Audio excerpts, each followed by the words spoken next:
Keempat yaitu pemateri dan sesi tanya jawab atau kultum yang akan disampaikan oleh beliau Bapak Kiai Haji M. Labib SHMH dari Truko. Waktu dan tempat kami persilakan.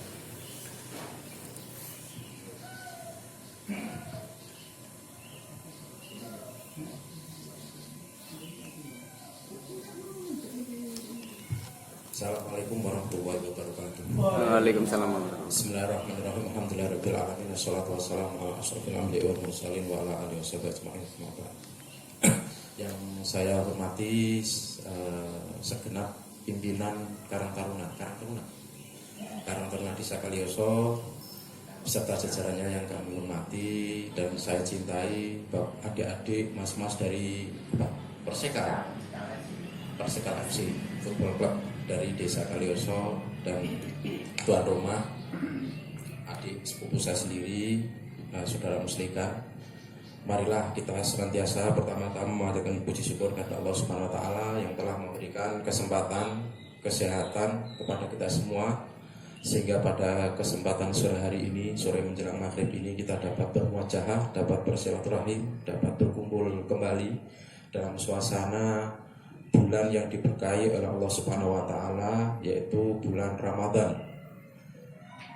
Semoga saja nanti kita dapat menyelesaikan kewajiban kita dan meningkatkan ibadah-ibadah kita selama bulan Ramadan ini, sehingga pada ujungnya kita akan sampai pada Idul Fitri, sampai pada bulan Syawal begitu.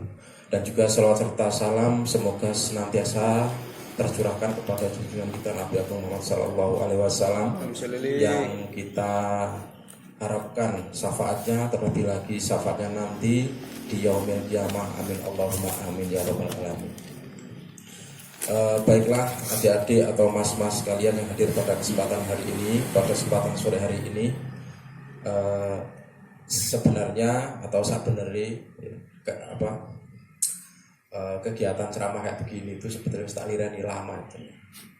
Berhubung saya saja sama Muslikan itu karena setiap hari jagungan di tempat saya, sehingga terpaksa tak hadiri di sini. Sebetulnya saya sudah tak lirani hampir 3 tahun nggak pernah kayak gini. Biar yang lain saja yang kayak begini. Jadi ya sudah nggak ada apa-apa. Jadi akhirnya saya hadir pada kesempatan sore hari ini, dan sekali lagi saya mohon maaf karena agak terlambat. Jadi langsung saja, mungkin perlu kami sampaikan sedikit untuk mengisi waktu menjelang waktu berbuka. Sebagaimana telah kita ketahui bersama bahwa kita pada saat hari ini kita masih melaksanakan ibadah pada bulan Ramadan, yaitu bulan puasa. Kita masih berada dalam bulan yang penuh berkah, yang perlu rahmah dari Allah Subhanahu wa taala, yaitu bulan Ramadan. Salah satu di antara bulan Ramadan sering disebut dengan istilah Syahrus Syam. Karena apa? Karena di dalamnya kita diwajibkan untuk melaksanakan ibadah puasa. Bisa juga disebut dengan Syahrul Rahman, karena di dalam bulan Ramadan sifat rahman Allah senantiasa dicurahkan kepada seluruh umat manusia, terkhusus adalah umat Islam atau orang mukmin yang iman kepada Allah Subhanahu wa taala. Di samping itu juga bisa disebut juga Syahrut Tarbiyah. Syahrut Tarbiyah artinya adalah bulan pendidikan. Karena di dalam bulan Ramadan ini kita manusia, umat mukmin, umat Islam dididik oleh Allah Subhanahu wa taala. Dididik dengan cara apa? Sudah barang tentu Allah mendidik kita tidak dengan cara sebagaimana guru mendidik kita. Akan tetapi Allah Subhanahu wa taala mendidik kita melalui perintah Allah Subhanahu wa taala kepada seluruh umat mukmin, kepada kaum muslim untuk melaksanakan ibadah puasa. Begitulah Allah cara mendidik kita dengan memerintahkan kita melaksanakan ibadah puasa. Oleh karena itu, bulan Ramadan ini sering disebut juga dengan Syahrut Tarbiyah. Tentu kalau kita membahas berapa jumlahnya, berapa jenisnya nama-nama lain dari bulan Ramadan, itu tentu kita tidak akan selesai untuk membahas 1 hari 1 malam bahkan. Karena kadang-kadang ulama itu menyusun kitab tersendiri khusus untuk mengenai bulan Ramadan. Contoh misalnya Sultanul Ulama Syekh Izzuddin Ibn Abdissalam itu punya kitab namanya Maqasidus Shaum. Kemudian Imam Ghazali punya namanya Asrarus Shaum, dan seterusnya dan seterusnya. Baik mas-mas atau adik-adik persikal yang saya hormati, berkaitan dengan pendidikan yang diberikan Allah Subhanahu wa taala, sebagaimana yang telah saya sampaikan tadi, itu didasarkan pada ayat Quran bahwa Allah Subhanahu wa taala di Al-Qur'an di surat Al-Baqarah sebagaimana yang telah sering kita dengar, ya ayyuhalladzina amanu kutiba alaikumusyamu kama kutiba aladzina min qablikum la'allakum tattaqun. Nah, sebagai sebuah proses pendidikan tentu ada ending atau ghoyah, ada tujuan akhir dari proses pendidikan itu. Ujungnya apa yang diharapkan adalah tattaqun. Kita semua yang melaksanakan ibadah puasa, kita yang melakukan proses pembelajaran melalui ibadah puasa, tentu diharapkan nanti pada ujungnya kita berpredikat sebagai orang yang muttaqin, atau dalam bahasa Al-Qur'annya adalah la'allakum tattaqun. Kalau dalam bahasa nahwiyahnya, la'alla itu kan maknanya kan taroji. Taroji itu maknanya harapan. Harapan yang mungkin terjadi. Berbeda halnya dengan tamanni. Kalau taman itu pakai laita. Laita itu harapan yang tidak mungkin terjadi. Seperti misalnya ada orang punya harapan, laita syababa ya'udu yauman. Andaikan saja masa muda aku akan kembali. Itu harapan tapi nggak akan terjadi. Akan tetapi kalau la'alla itu maknanya taroji. Bisa saja terjadi kalau proses itu diikuti dengan benar. Orang Jawa kalau ada yang sholat wusta, sekolah wusta, nah itu maknanya biasanya menowo. Mbok-mbokan, orang Jawa Timur bilang mbok-mbokan. Jadi dalam proses pembelajaran ini diharapkan nanti pada ujungnya kita akan mendapat titel, gelar ataupun predikat sebagai orang yang bertakwa kepada Allah Subhanahu wa taala. Para hadirin sekalian yang saya hormati, ada beberapa pelajaran yang diberikan oleh Allah Subhanahu wa taala melalui ibadah puasa. Yang dalam salah satu karyanya yang saya sebutkan tadi, Syekh Izzuddin Ibn Abdissalam, ada beberapa hikmah. Itu kalau istilahnya Syekh Ali Al-Jurjawi dalam kitab Hikmatut Tasyri' wa Falsafatuhu itu hikmatus syam. Tapi kalau istilahnya Syekh Izzuddin Ibn Abdissalam itu adalah fawaidus syam, itu sama saja sebenarnya. Jadi pelajaran yang kita petik, yang dapat kita petik, kita ambil dari ibadah puasa, itu yang pertama adalah mendorong kita untuk selalu bersyukur kepada Allah Subhanahu wa taala.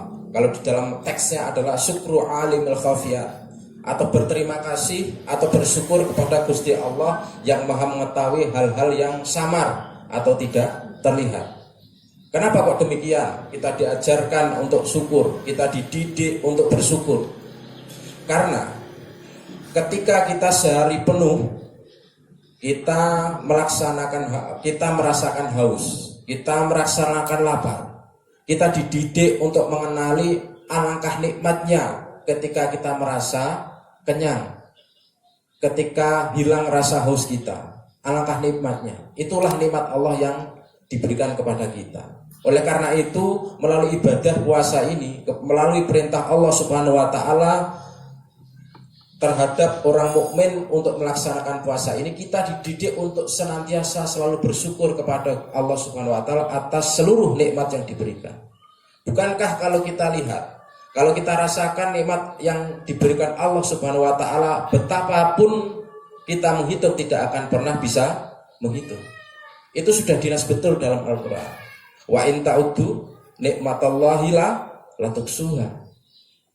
Andaikan kita berusaha, kita mencoba untuk menghitung nikmat Allah, tentu tidak akan kita bisa menghitung. Itu saking banyaknya. Kita bisa berjalan ke sini dalam keadaan sehat walafiat, itu nikmat. Kita pada hari ini bisa memegang HP, itu nikmat. Kita diberikan keamanan, ketentraman, itu nikmat. Bisa menjalankan perintah Allah dengan tanpa ada hambatan, gangguan, itu nikmat. Coba kita bayangkan ketika kita hidup di Ukraina misalnya, yang pada saat itu untuk untuk bermain bola seperti saudara-saudara saja saya kira tidak bisa itu. Di Ukraina yang sekarang sedang perang itu. Atau mungkin kita agak jauh sedikit ke Afghanistan, atau mungkin ke mana? Ke Suriah misalnya. Tidak bisa kita mendapatkan kenikmatan yang sama dengan yang kita laksanakan, yang kita peroleh di Indonesia ini. Oleh karena itu, wajib hukumnya bagi kita untuk senantiasa mensyukuri atas seluruh nikmat Allah yang diberikan kepada kita semua.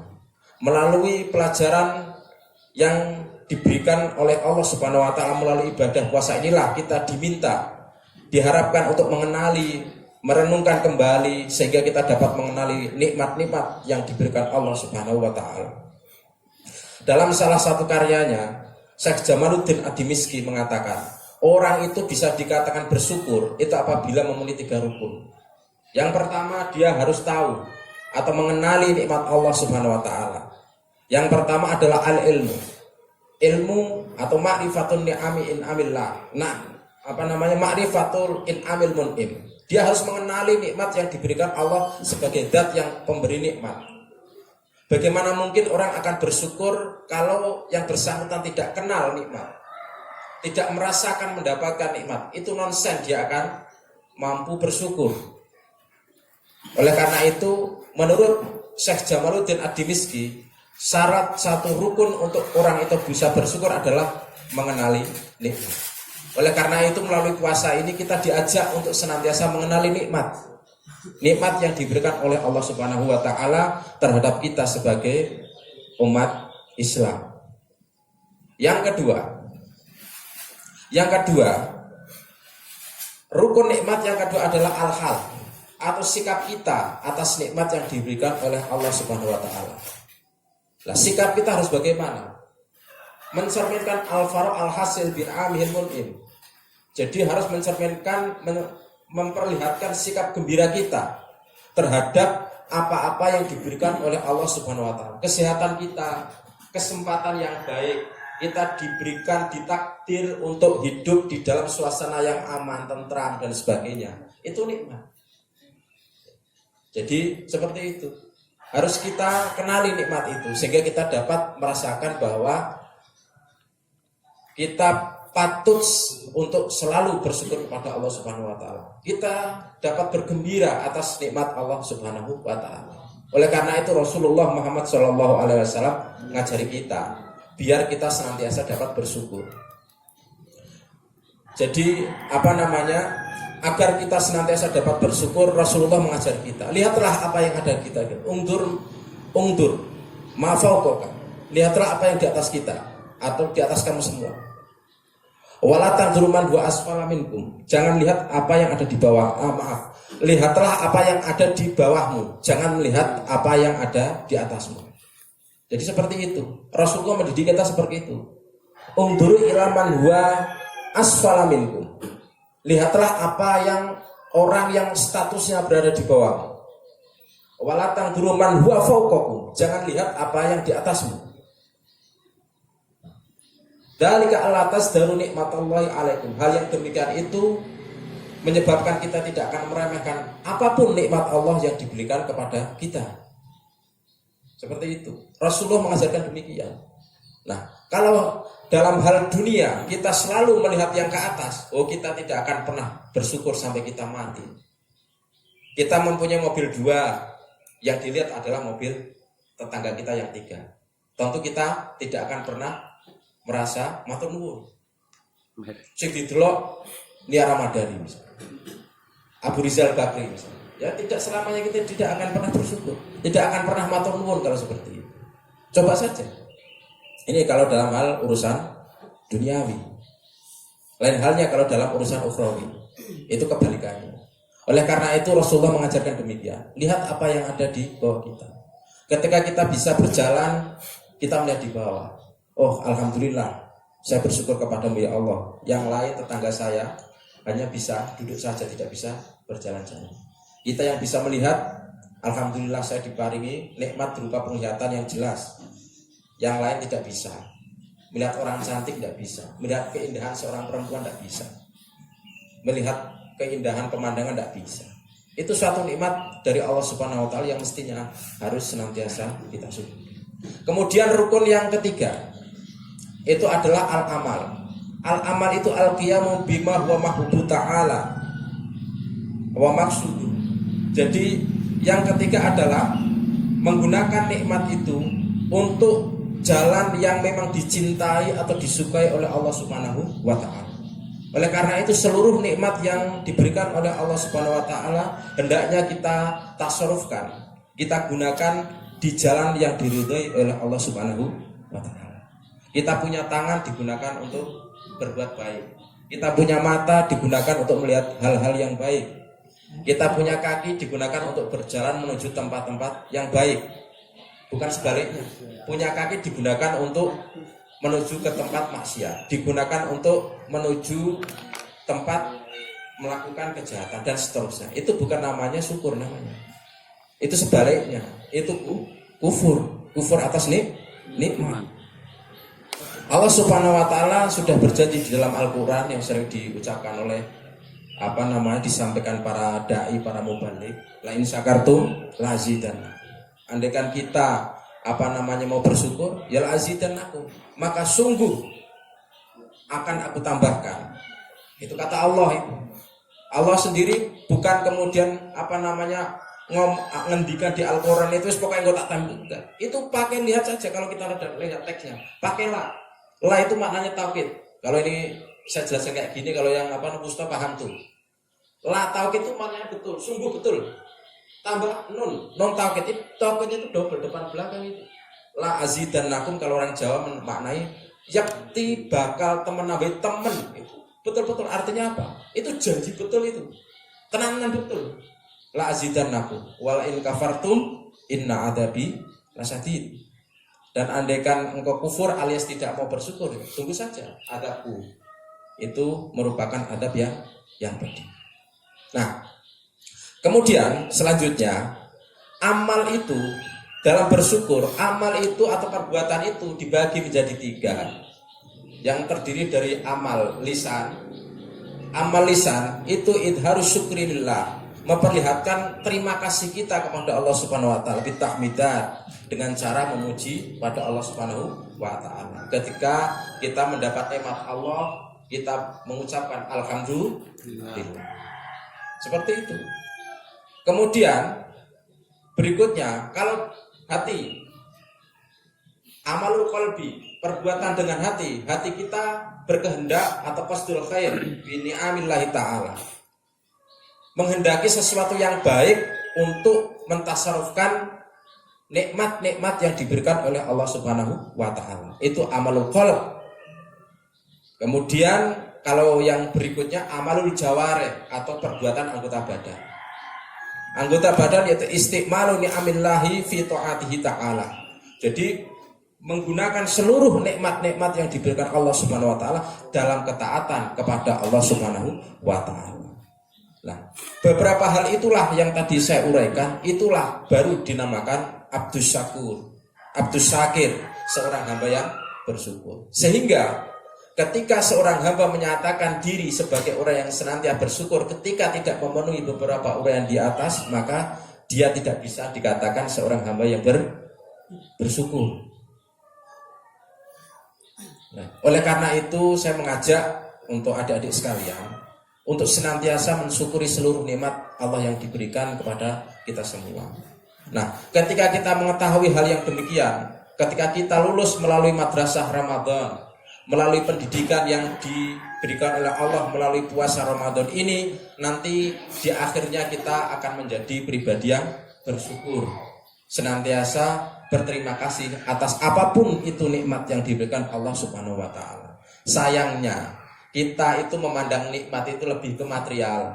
Kadang-kadang kita itu bisa bersyukur kalau kita punya uang banyak dulu, kalau kita kaya raya dulu. Itu biasanya begitu. Saldone saem, menjelang hari raya mendapat THR. Itu biasanya kayak begitu. Kita itu menganggap nikmat itu seperti itu. Oleh karena itu melalui Ramadan ini kita diajak untuk mengenali betapa nikmat Allah Subhanahu wa taala tidak terhitung. Coba bayangkan, saudara punya uang 5 juta maaf. Saudara punya utang saudara punya uang katakanlah hartanya miliaran, tapi saudara hanya bisa tidur di atas ranjang saja. Kira-kira pilih mana? Dengan punya uang ala kadarnya, tapi bisa kemana-mana, bisa nonton bola, bisa main bola. Kira-kira pilih mana? Wah, pilih jenenge.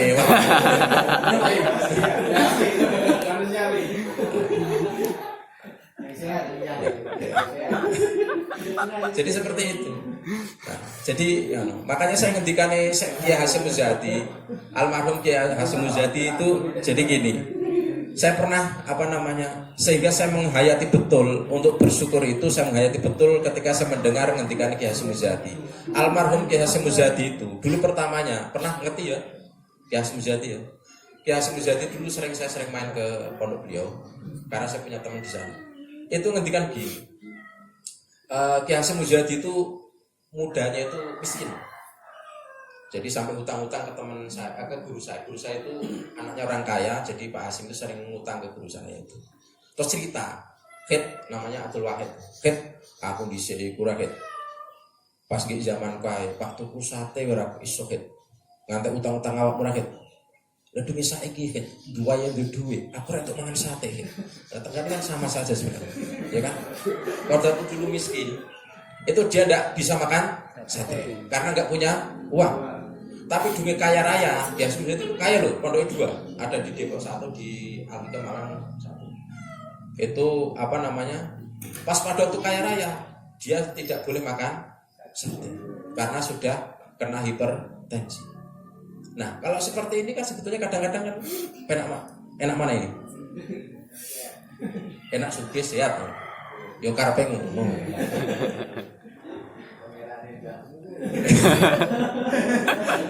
Kira godekte. Jadi seperti itu. Oleh karena itu, ya, lihatlah yang dibawa, ben iso syukur. Misalnya saiki arbodo orang duwe klambi, ora satu klambi anyar, tetap disyukuri. Insya Allah kok ditambah karo pangeran. Janjine la azidan aku. Oke. Syukur aja mono Jawa lho ya. Kadang-kadang ono syukur. Itu iku. Kadang-kadang saya tekan istilah-istilah Arab yang jadi bahasa Indonesia itu kadang-kadang saya bingung. Seperti ridho jadi ikhlas, ya kan?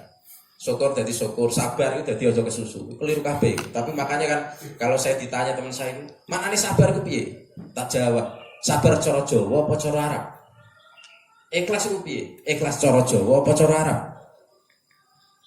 Syukur cara Jawa apa cara Arab? Karena beda. Terus wis bar iki.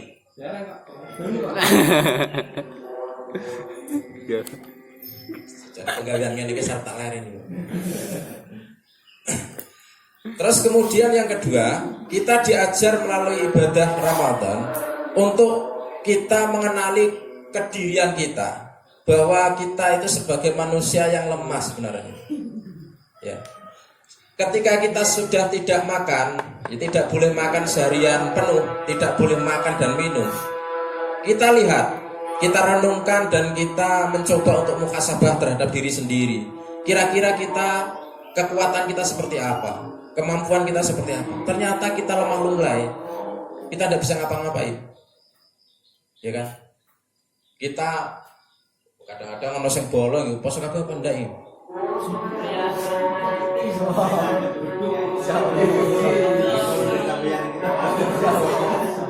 Insyaallah. Poso aku kitane. Lah ya. Insyaallah poso. Ya. Lihat saja kita. Ini kan Ramadan persikal praisma. Nah, ini sudah menunjukkan bahwa sebenarnya, ya kan, kita itu lemah betul. Untuk bal-balan saja sudah tidak mampu itu. Yo, ya kan? Bal-balan mesti mau kah.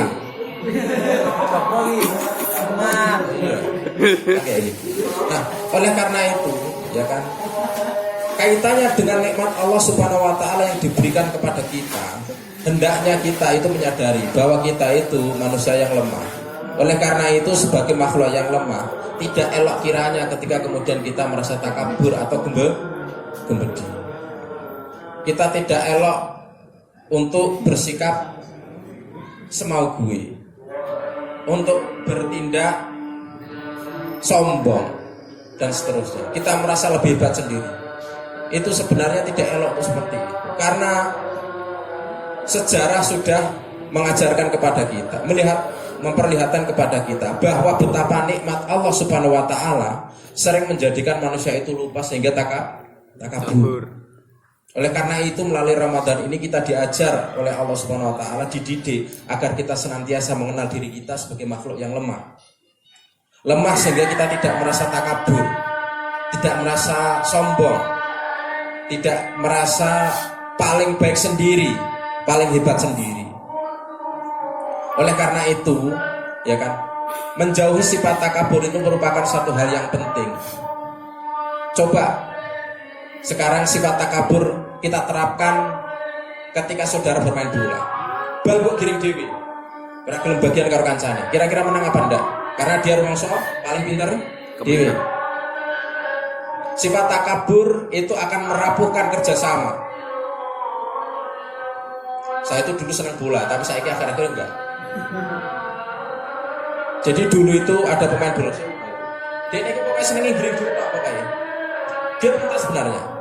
Ala Brasil, kalau Brasil itu biasanya kan kayak gitu, lebih ke skill individu ya. Jadi itu dia itu akhirnya seperti itu. Ya sudah, nggak akan pernah menang. Karena kita hidup itu sebagai masyarakat itu kita hidup dituntut untuk saling bekerja sama. Orang per orang saling bekerja sama. Misalnya katakanlah dalam bermain sepak bola, tentu untuk suksesnya sebuah pertandingan para pemain harus bekerja sama, paham dengan posisi masing-masing. Yang kiper ya jangan memaksakan diri untuk mencetak gol. Begitupun sebaliknya, sebagai seorang striker jangan memaksakan diri untuk menangkap bola.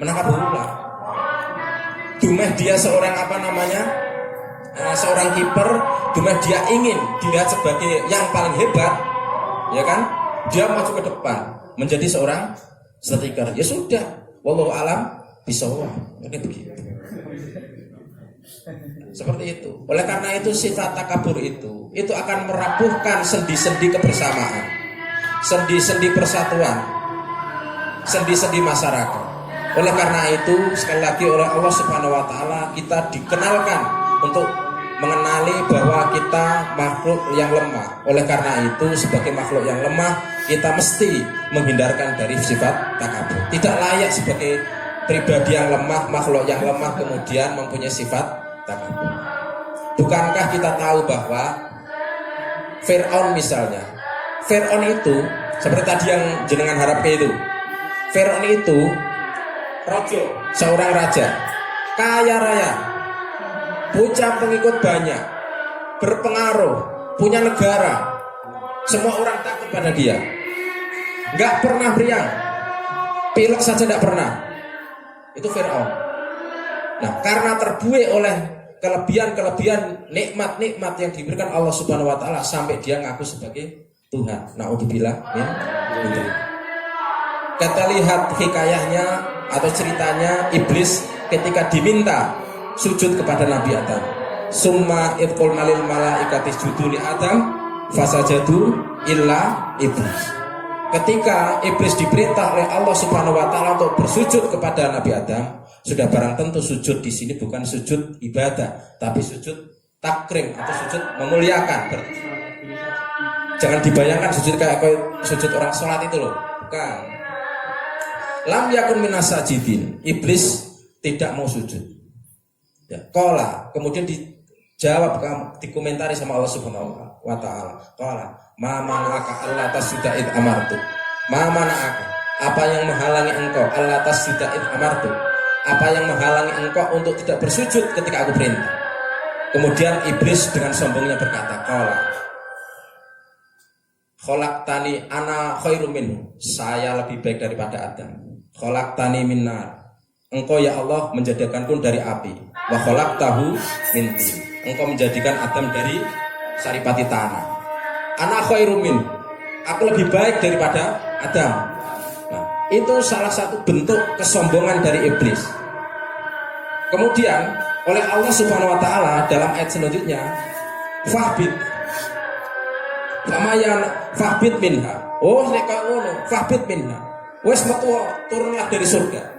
Famayan kunalaka anta takabbaru fiha. Maka tidak layak bagi engkau untuk mempunyai sifat takabur, bersifat takabur di dalam surga.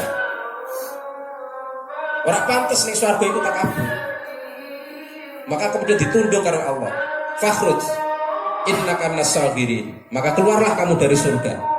Sehingga kau termasuk sebagian dari orang-orang yang hina. Minas-sagirin itu makna dalilin. Kalau kita lihat dalam tafsir Sawi itu sagirin ayat dalilin. Jadi orang yang hina. Nah,